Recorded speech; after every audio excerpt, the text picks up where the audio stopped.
Hello, everybody. Welcome back to Commerce Today. I am super excited that we have a new guest today, Ryan Metcalf, an SEO expert. I actually reached out to him because of his deep experience with B2B SEO, which I know is a common question many of y'all have. So, Ryan, tell us a little bit more about yourself. Yeah, nice to meet you, Joshua. Thanks for having me on. But yes, answer your question about LinkedIn. I've been in the SEO space for over a decade now, working with a lot of different verticals, a lot of different companies, pretty much the whole spectrum, whether it's startups, agencies, so working with the clients there, also on the B2C and the B2B front as well. Nice. Very cool. Yeah. And I find that B2C and B2B SEO, almost like everything else with B2B and B2C e-commerce, they've been converging more and more, it seems like, where I think a lot of B2B companies never really invested in SEO the way they ought to have, and then they did some kind of weird things. So what do you see, I guess, to kick us off, what do you see as some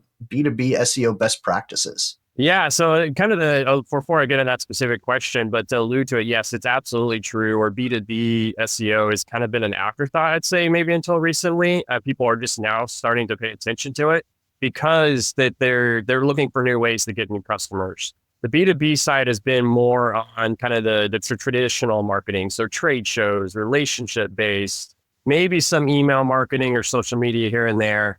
But yes, they have not paid attention to SEO at all.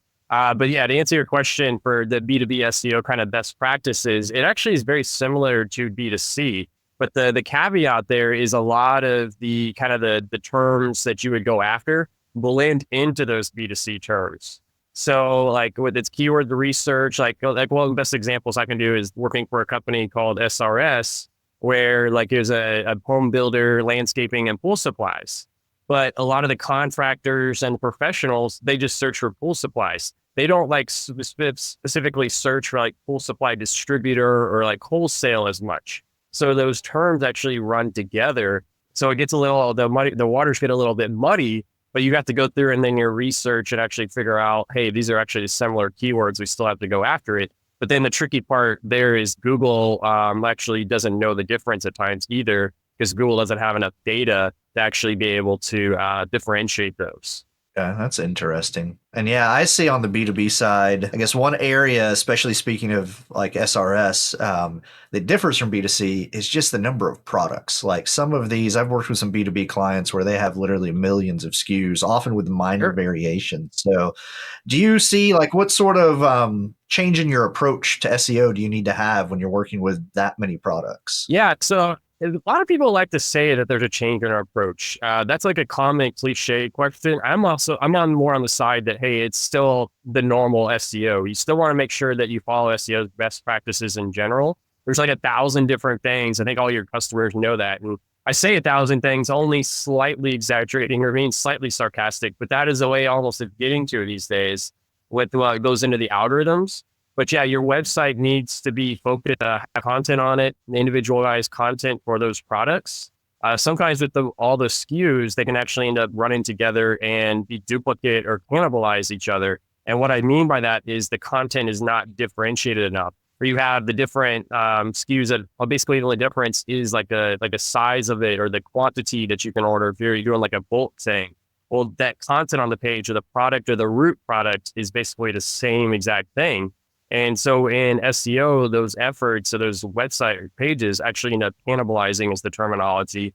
And that means you actually end up hurting yourself by having multiple or two or more products that are basically the same thing. So there's different things you can do on the technical side to prevent that, like canonical tags. And maybe I'm getting too specific here, but the canonical tags, there's like one thing you can do there, kind of just differentiate that with common variants on some platforms that you can actually do to help mitigate that. But I know that was a mouthful, but hopefully that all makes sense to your customers. It does. And definitely feel free to get as in-depth as you want. One of the things that I always try to do with Commerce Today is make sure that we're giving people like specific things that they can go apply today. That's why I put it in the title. There you go. The easiest answers to do there. But at scale, when you got millions of products, then obviously that can be a big undertaking, and that takes resources and time to get that fixed. And the other thing to keep in mind, SEO, I think your customers know this, but SEO is not an overnight thing. It takes multiple months sometimes to see that full impact. So if some of the businesses have seasonality, hey, you need to be starting to plan for that like months in advance to help prioritize maybe certain areas of the website too.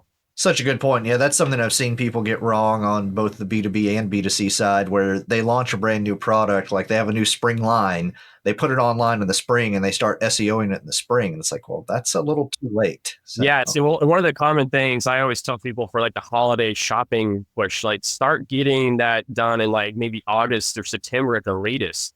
And even if you don't have all the specific details of like your holiday promotions, create that landing page, get it on the website just so Google can go in there and crawl it. You can fill in some of the other details later, but then Google knows, hey, this is an active page. It's a live page. Go in there and start indexing it accordingly. that makes sense. Good advice. So we joke sometimes on the show that I can't go a single episode without talking about AI. And so I'm just kind of curious what you're seeing. I know that there were so many people concerned that, oh, SEO is going to be dead because of AI, or, oh, everyone's going to fill their websites now with just nothing but low value content. But what are you seeing, like real practical use of AI and SEO? Yeah. So AI is definitely a thing. It's not going away.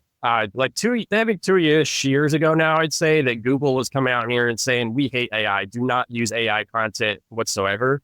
But Google kind of got caught with their pants down a little bit, to use that phrase, or Google's been trying to catch up a lot of times. So Google's actually tried to create algorithms or AI algorithms to detect other AI algorithms or AI content, which is kind of ironic. But since the cat was already kind of out of the bag, there's no going back. So Google has, over the months and years now, has softened their policy on AI content, mostly because everybody's already using it, and because companies actually legitimately need to use it from a resource perspective or time. If you have a website or two, you're talking about like millions of products. Well, the only way to do that fast and at scale is to create AI generated content. Now, you do not want to copy word for word directly from AI content. That is bad, because Google still, at the end of the day, wants to have content written for the human, preferably by the human. But again, there's some caveats and nuances, but just don't copy word for word. Make it unique and tweak a little bit, and keep in mind, AI is not perfect. There's some wording that on the AI tools I've seen is just really wonky and doesn't make sense. Some are getting better than others when it comes to like the voice of the customer or voice of your business, but not all of them have that kind of that voice element. So it's kind of generic content at times. But AI is definitely not going away. It's an extremely valuable tool in a lot of ways. And it's hard to say, but it could perhaps become a bigger thing where Google's market share overall, it could start to decline of these kind of AI search engines. But we'll see where that goes. That's still in its infancy. Yeah, that's such a good point. I find myself using Chat GPT sometimes when I used to use Google. And I love your point about the voice, because it's so true. And I think some of the tools are getting better, but I mean, there's certain phrases now that when I see them, especially on social media, when I see someone's social media post and it uses like delve, we're going to delve into, I'm like, really? You had an AI write that. But then there are some tools, and I found if you prompt it and you say, if you explain your voice and your style of your business, and you tell it write in this style, this tone, some of the tools do a little bit better, but yeah, it still needs that human touch for sure. Yeah, like I said, AI is still in its relative infancy. So the tools are getting better 100%, but they're still not perfect yet by any means of the imagination. So I've been talking a lot the last few episodes about composable commerce, headless architectures, trying to figure out where composable and headless is going, because I think even back 2019, 2020, a lot of people thought pre-pandemic this is going to be the next big thing. Kind of stalled out during the pandemic. We're seeing it come back. But one thing I haven't really seen anybody talk about is using a headless approach, or even just using composable commerce. What impact can that have on SEO? Are there ways that you can leverage that even to improve your SEO, or is it kind of SEO neutral? Yeah, I would say it's SEO neutral. People like to throw out that, oh, it's the next big wave on everything SEO-wise, just as SEO is kind of a polarizing topic in a lot of ways for people. It's an easy like sales manipulation tactic, really, to tell you the truth. People can go in there and tell you things that aren't necessarily true or lack context, I'd say. But to answer your question, yes, I think it's more neutral. It's more on what the actual infrastructure, the actual technical aspects itself. You can have a good website with that's not headless. It might be harder to do it without a headless structure, but it just depends. I know that's another phrase, general phrase answer that SEOs like to use, but it's the truth here. It depends, as with everything SEO wise. But yeah, potentially yes, potentially no. So it just depends. That makes sense. And yeah, it's so true. So much of SEO is like that, where it can be very situational. It can be very specific to a given industry. One thing that we talked about in a previous episode was basically the race around performance and around page speed scores, and how there's a lot of people out there that'll sell you on, especially the website performance experts will sell you on, you need a perfect 100 score. But then I've heard some other voices that were a little bit more reasoned that said, well, no, you just need to score better than your competitors. So it Yeah, depends. So. that's another can of worms, actually, to tell you the truth. Like page speed, core web vitals, Google's page speed insights, it's where most people are probably getting it from. It's nice that it's a free tool out there that everybody can do it. But all these sales people and other SEOs are just going in there and copying, yes, directly from that report, what you're alluding to. But it lacks context.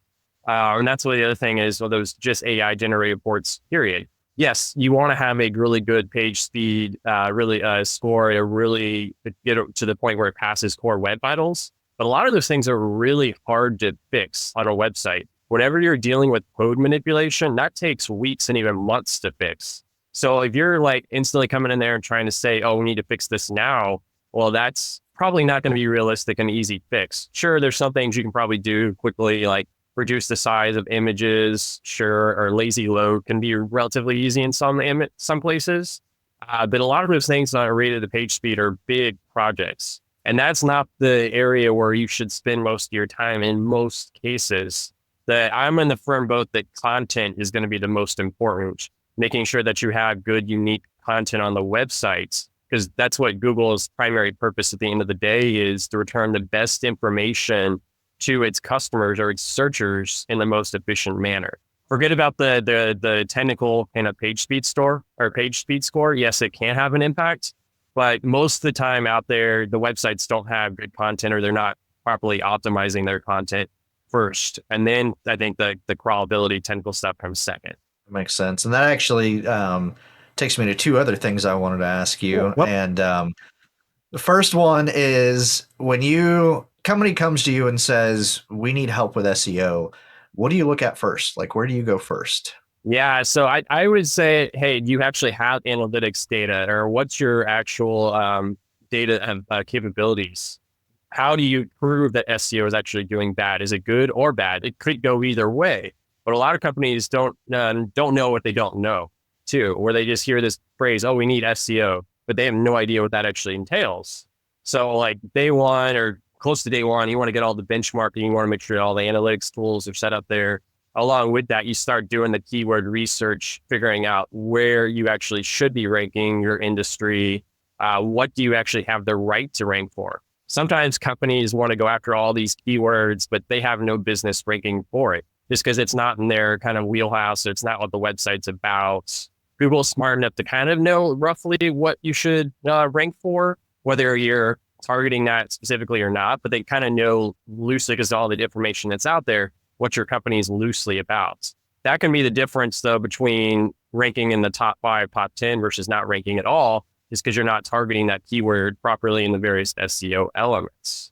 But that would be where I start. They're saying on day one, hey, get the benchmarking, let's get the keyword research, figuring out where you should actually rank versus where you're not, or where you're ranking for, where you're not, all those things that go with that. And then you can start to put together, well, the why, like do the audits and figure out what you need to do to actually get ranking for those keywords that you want to rank for. Makes sense. You have a favorite keyword research tool? Yeah, so well, my favorite is actually Conductor Searchlight out there, but that's the high-end kind of enterprise level software. But honestly, if you don't have a lot of budget, SEMrush does a really good job. It's the cheapest one out there, one of the cheapest ones out. Well, yeah, it's probably not the cheapest, but it's kind of the cheapest professional kind of grade is probably where I would kind of classify it as. Maybe like $150, I think is what they're charging right now or so, just for a basic kind of thing. $150 a month is nothing. You You get a lot of tools in there, the keyword research, some competitive data, track your own website as well. Extremely valuable information there. And you can see what everybody else is ranking for that keyword and potentially identify your competitors. And I mention that because a lot of times people think what they know what their competitors are, and they're totally different online. And it's sometimes that's hard concept for people to grasp, is the competitors are two different lists compared to the traditional versus online. Oh, that's such a good point. And even, yeah, the SEO competitors, because even thinking about Creatuity, the people that come up on search whenever you're searching for our competitive keyword terms aren't necessarily the same people that we think of as our competitors or that we even interact with on deals. So yeah, it can be very different. So yeah, absolutely. Well, I will put a link to both those tools into the show notes for everybody. Also, I just got to say, I've had a long and conflicted relationship with SEO in general and SEO professionals. There's a lot of snake oil out there, so I really appreciate on a lot of these answers. You are very realistic and down to earth. And so that is why I'm going to ask you what at least used to be a very controversial question. And that is, what is the role of links and link building in SEO now? You nailed it. That is the most snake oil polarizing topic or whatever adjective you want to use out there. But link building or link generation is probably a better way of describing it, because link building, that exact wording is kind of a gray area in SEO. And you don't want to pay for links, at least in the direct sense. Even mentioning that direct or paying for links in any sense could get you into trouble. But you want to make sure that you're doing it in a natural way, whether that means guest posting or kind of a gray area on how you define guest posting. That is open for interpretation, actually. But you do need links, period, question about that. They can come from all kinds of websites. Some are more valuable than others, obviously. You're not probably going to get, links from the top end publication or media websites, but go out there, your local businesses or partners, your chamber of commerce. There's a lot of free listing for places out there that you can get the URL to point back to you. But also one of the things people forget in that, don't just put the specific link. You need to provide like anchor text or some other wording kind of within that, because that'll Google will better be able to associate your website instead of just seeing that flat URL. They'll be able to associate with certain keywords or phrases. But yeah, link building or link generation, absolutely important. It kind of gets into the whole beats. Now we even added an extra letter in the last couple of years called EEAT. So expertise, experience, authority, and trust. Basically, that's how Google measures it, is how credible or how authoritative are you on that specific subject or that specific keyword that you're trying to target. All right. Well, we are just about out of time. Is there any last SEO tip or insight you want to share with everybody? Yeah, I think one of the other last things I want to mention, Google has gotten a lot more active in pushing out these algorithm updates. You'll probably hear that in the news or the industry circles. Don't panic on those algorithm updates. You cannot specifically optimize for a specific algorithm. You always want to target just SEO best practices in general. And yes, sometimes you may be disproportionately or inadvertently targeted more on one algorithm versus other, but that has nothing to do on your end. That's just Google pushing out updates on their end. And it'll be an industry-wide thing that will impact that. But don't panic, stay the course, make sure you have a good SEO system, a good SEO best practices in place, and you'll be fine over the long run. Awesome. That is good to hear. Well, then I will have a link to your LinkedIn profile in our show notes. Anywhere else that people should go to find you? Yeah, you can find me on almost all the social media platforms, but LinkedIn is definitely going to be the best avenue to approach me. Awesome. Well, I really appreciate your time today, and thank you everyone for tuning into this episode of Commerce Today. I am always looking for new guests, so if you'd like to come on the show, find me on LinkedIn. I'm Joshua Warren with a gold background behind my profile photo, because there's a few of us apparently on LinkedIn. I would love to have you come on the show, and hope y'all have a great start of your year.